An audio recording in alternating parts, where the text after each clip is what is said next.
Hey, so how old are you? Go ahead, say it out loud. I'll wait. So how'd that feel? For some of you, easy. I'm 43, you said, no problem. For others, it was pretty intrusive. None of your damn business, Pontefract. Who are you anyway?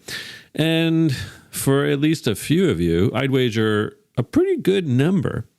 Then you'd like to admit you went quiet, hush quiet. Maybe even glanced at whoever else is in the room while you're listening to this podcast. That little flinch you just felt, that's the entire problem. That's a multi-trillion-dollar workforce crisis hiding inside a single uncomfortable question. How old are you? This is a special episode of Leadership Now. In fact, this is called 5 Shades of Gray. I'm Dan Pontefract, and over the next 5 episodes, I'm going to tell you why the future of work is gray, why it might turn golden, and whether your organization is ready for it or not.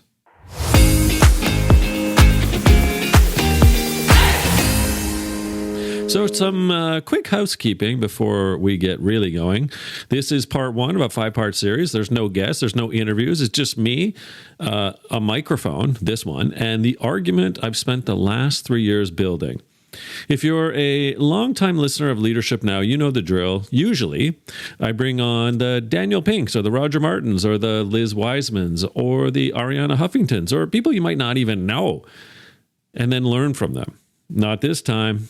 This time, I'm dropping the needle myself on my 6th book. It's called The Future of Work is Gray. It's from my friends at Page 2.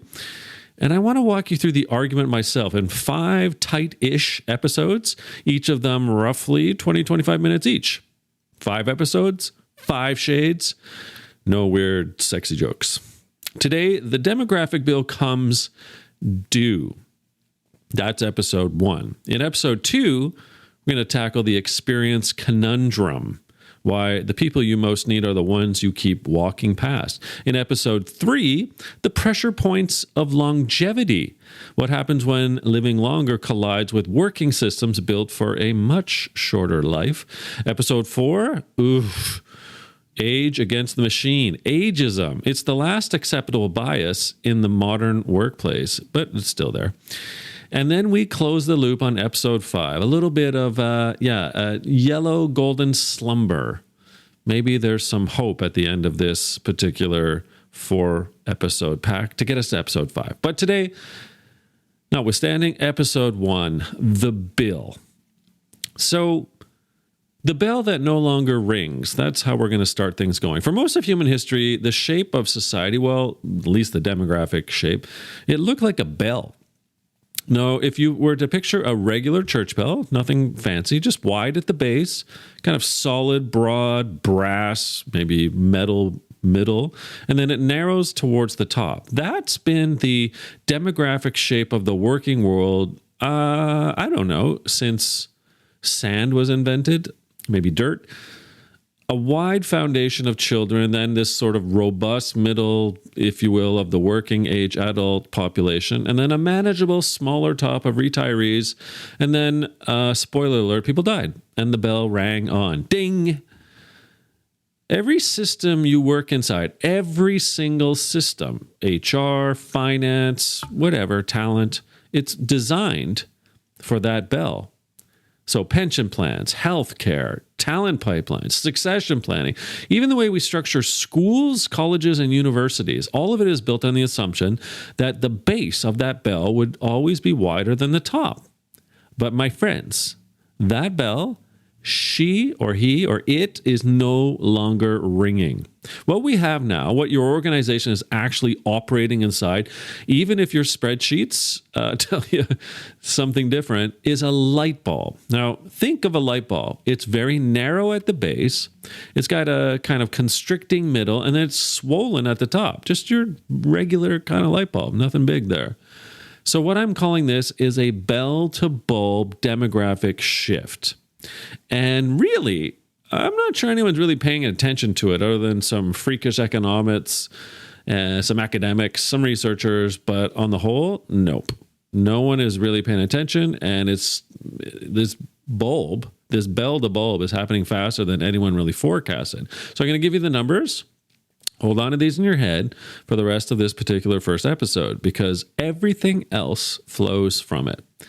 So in Canada, that's where I live. Let's start there. By 2030, 1 in 5 Canadians will be over the age of 65. In 2010, it was 1 in 7. Now, we talk about something called the birth rate, sometimes called the total fertility rate. That's the number of babies born per woman. In 2024 and into 2025, that birth rate fell to 1.26 children per woman. In British Columbia, that's where I live, the province, it's now below 1.0.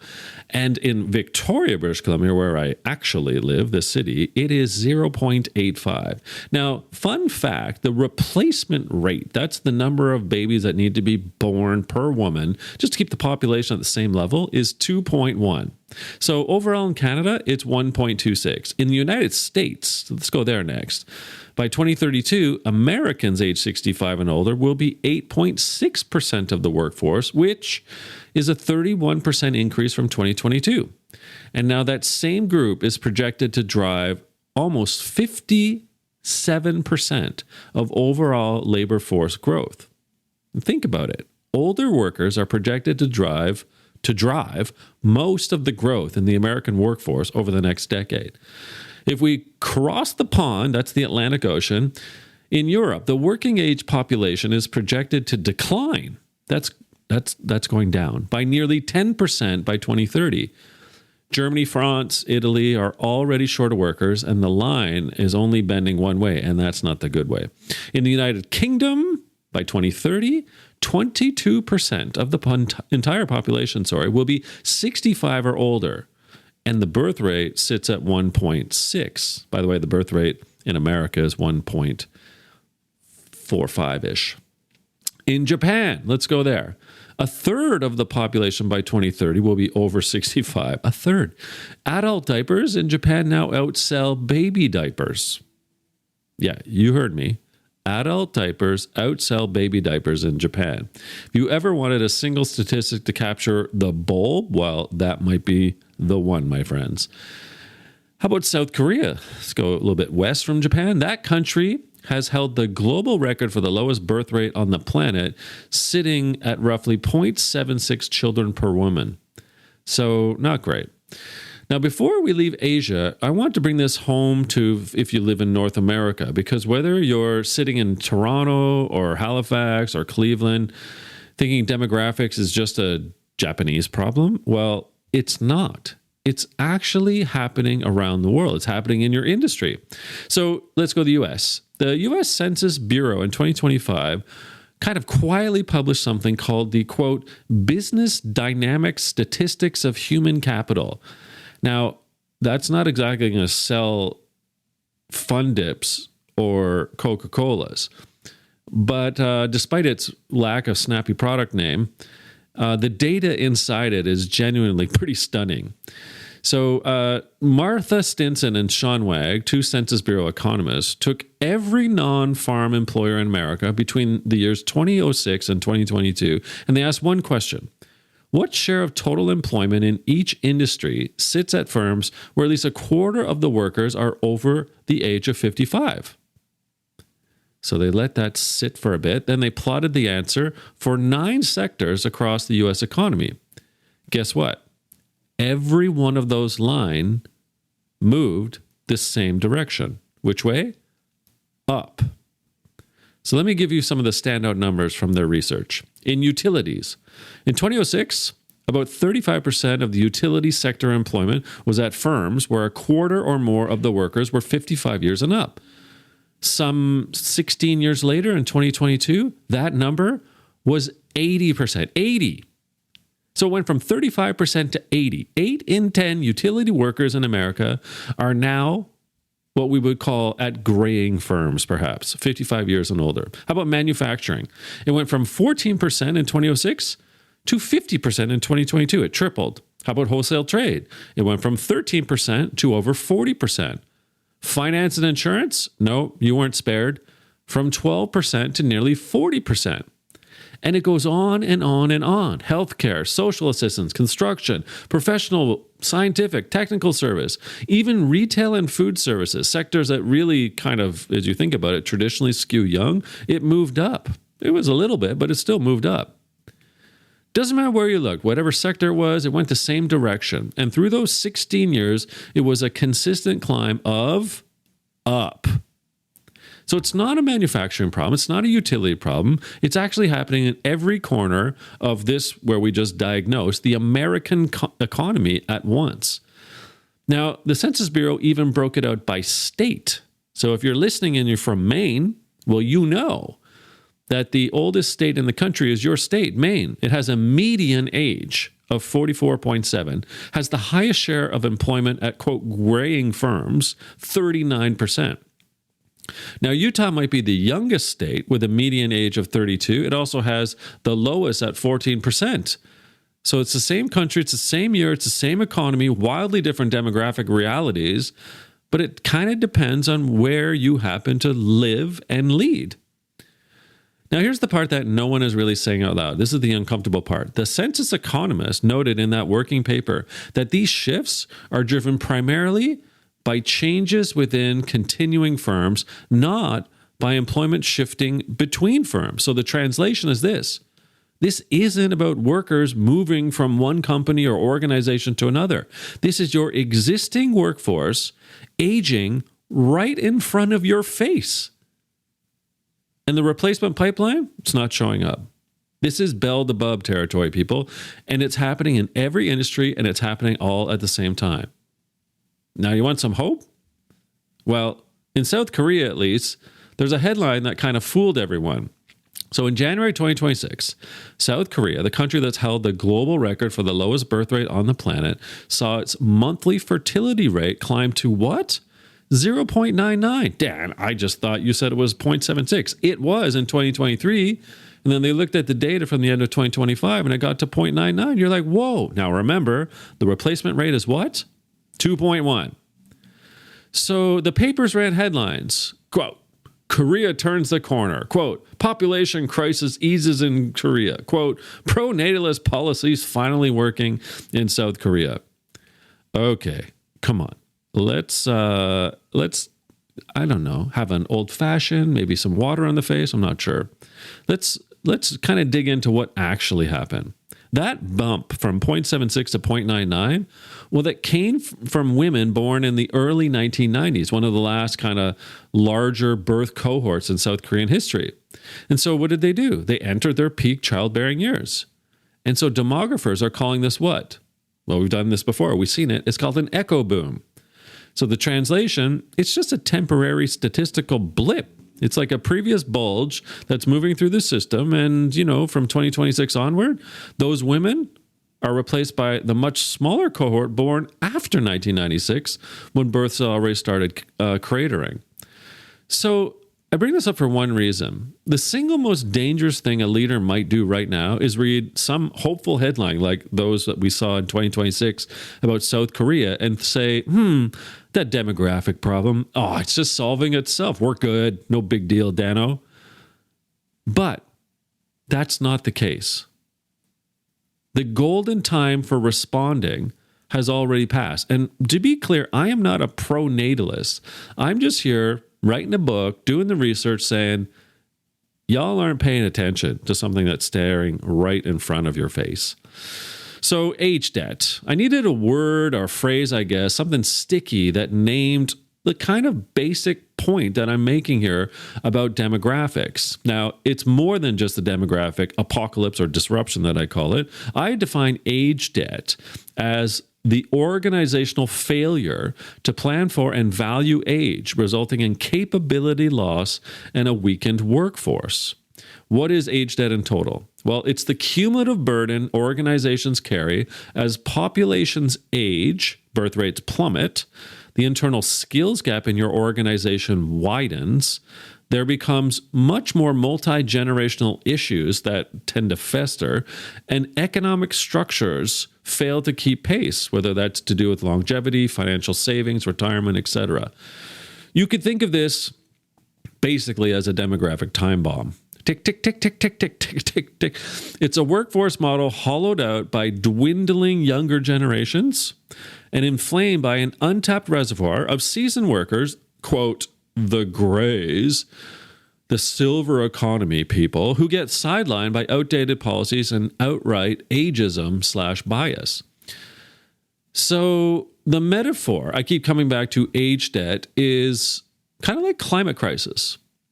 So if you were to sort of, I guess, unpack where so someone must have come up with climate age or climate crisis, right? It was back in 1896. There's this Swedish scientist, and his name was Svante Arrhenius, Swedish. First warned that the world kind of burning coal out of control would change the planet's temperature. Now, this is back when the Olympics started in 1896. People nodded politely. Okay, please pass me some more coal. Now, age debt is kind of the workplace equivalent. I could even call it what I would say as cheekily the climate crisis. Slow moving, and then suddenly there's going to be a catastrophe. You know, it's been growing for a while now, but it doesn't actually become real until you feel like your house is on fire or your forest. So ask anyone from Lahaina, Hawaii, or, you know, anyone from the Los Angeles fires in 2025, or anyone that lives in Canada during winter or summer fire season. That bill is coming due. So just like climate, age debt has the same maddening characteristic. Every leader I talk to, they nod along. Yep, I get it. Yep, you call it a trend, Dan. Yep. But then they go back to building succession plans and the talent strategies from yesteryear, designed for a workforce demographic shape that doesn't exist. And that's the gap I'm going to try and close with this particular episode. So mayhem, it's building. It's in the building, actually. I'm going to give you two examples of age debt that have already detonated. Not 2018, not 2022, but this year, 2026. The first one, the sky's above your head. Think about this. So in 2026, the FAA in the US, the Federal Aviation Administration, was operating with about 10,800 fully certified air traffic controllers. Now, I check this out a lot because I fly a lot. I want to make sure I understand what's going on while I'm in the air. Now, the agency, the FAA's own staffing target is actually 13,800. So they currently have 10,800 fully certified air traffic controllers, and they target 13,800. So what's the math? 1, carry the 5, 6. That's 3,000 controllers that they're short. And it's been short every year since 2013. So how'd we get here? Well, ring that bell, people. Mostly retirements. The wave of controllers hired during the Reagan-era rebuild after, obviously, the 1981 PATCO strike, it's been aging out for years. The replacement pipeline has been running behind for about a decade.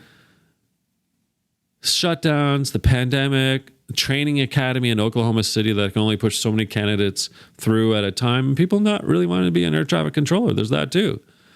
So if this doesn't chill you, then maybe you've already hit stop on the recording here.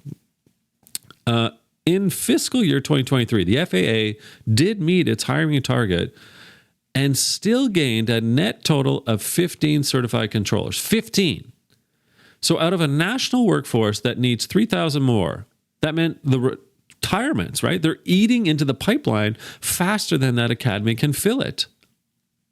So Jim Kerr, he runs an aviation data platform. It's called Aviator DB. I check in on it every now and then because, you know, I'm a wannabe airline nerd, I guess.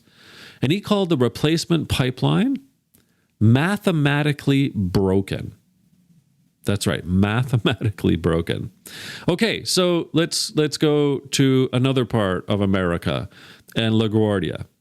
March of 2026. Now, thank God I wasn't on that plane. But an Air Canada regional jet arrived at LaGuardia from YUL, that's Montreal, and it crashed into a Port Authority fire truck. Both of those Air Canada pilots sadly passed away on impact. Now, the NTSB investigation, they flagged a controller staffing among the contributing factors under review. And that's already come on top of the January 2025 mid-air collision at Reagan National that killed 67 people, where the controller on duty was simultaneously managing helicopter routes and fixed wing traffic because there were not enough controllers to staff each position independently. So for a guy like me who does travel 150,000 miles a year, roughly speaking, I get a wee bit freaked out every time I hear about holding patterns over JFK or Newark or LaGuardia or anywhere. And just this little snapshot story about retirements outpacing people who not only want to become air traffic controllers, but then the FAA can actually handle because, they keep retiring more than ultimately they can bring in. That is part of the age debt story. And if the bill isn't coming due in real time, I don't know what is. What about hospitals? So in the US, 40% of all registered nurses, that's roughly 1.6 million people, say they intend to exit the nursing profession entirely between 2027 and 2029. That's from the National Council of State Boards of Nursing in their 2026 environmental scan. Half of those leavers are retirement age. The other half are, younger nurses leaving because of burnout. So that's another story for another day. Maybe read Work Life Bloom. But for this book, The Future of Work is Gray, when you've got half of the people leaving because of retirement and the most experienced clinicians and their future replacements at the same time are, what are we doing? What about the supply side? What's going to backfill that in the US? Okay, so let me get this straight.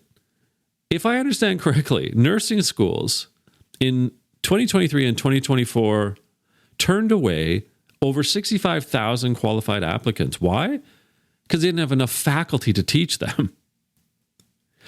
So if the average age of a full-time nursing faculty in the US is 57, and it is, and more than 1/3 of nursing program faculty were expected to retire by the end of 2026, which it is, what's happening here? The people who train the next generation, who themselves are older, gray, I call them rubies, they're heading out the door. How are we going to get new nurses in the US if those that are there to train them are retiring and we have this backlog? So nurses are leaving. The teachers of the nurses are leaving. The stressed out, burned out nurses are leaving. I don't think this is a future problem. I think this is a today problem. So let me take a slightly more positive turn, hopefully. I want to kind of walk away from this episode thinking the answer is, let's just hire more old people, Dan. That's not my argument. That's barely even the argument in the book. The book's frame is this. Inside any organization, you basically have 3 age eras at work. So you have young workers, middle-aged workers, and older workers. Now, I call them as follows: rivers, rocks, and rubies. Rivers are the young, the flowing, curious, fluid in their thinking professionals, making mistakes, but learning along the way. Rocks are the middle-aged, settled, dependable, kind of structural load bearers. Some are leaders, some are not, doesn't matter. And the rubies, the experienced, polished by time, gleaming with judgment, individuals who carry decades of pattern recognition that's not found on an AI. Every era, rivers, rocks, and rubies, they bring something the others really can't. But when we combine them, it's so good. And we need to combine them. And we need to attract rubies back to the workforce. We need to hire rivers into the workforce. We need to take care of our rocks because of the sandwich generation that are suffering. All of this, all those symptoms, all those outcomes are part of the age debt problem. And we've got these systems that are dressed up in ways in which that no longer is funny. So what do you do? Let me give you 4 questions. Not necessarily strategies or frameworks or a model, just questions to ask yourself as you're thinking this through. 1, how often do you prepare for your pending retirements with the same rigor you bring to the attraction and recruitment of young people? Number 2, how many critical roles in your organization rely on undocumented knowledge, that invisible, this is how we've always done it cadence. 3, what systems have you built to capture and transfer wisdom, intelligence, expertise, tacit knowledge? Not the job descriptions, but the how of how people are successful in their roles. And 4, are you treating age as a liability or as a foundation to make sure that your organization, your team is successful for today, tomorrow, and the longer term future? Folks, the bell isn't ringing. The bulb is here. And if you're a leader who wants to treat age as a strategic asset, not like a sentimental, oh yeah, we're age positive one. Well, when you are strategic, you and your team, your organization perhaps will be much more positively, proactively planning for what's going to happen to you. So that is heavy stuff, but this book is actually set up to be part heavy and part golden. The first half of the book is about age debt. The second half of the book, what I call side B, is called the experience dividend. There's lots more to come in this short 5 Shades of Gray series. This is episode 1. We'll get into more if you join me for the other one, and the other 2, and the other 3, and the other 4.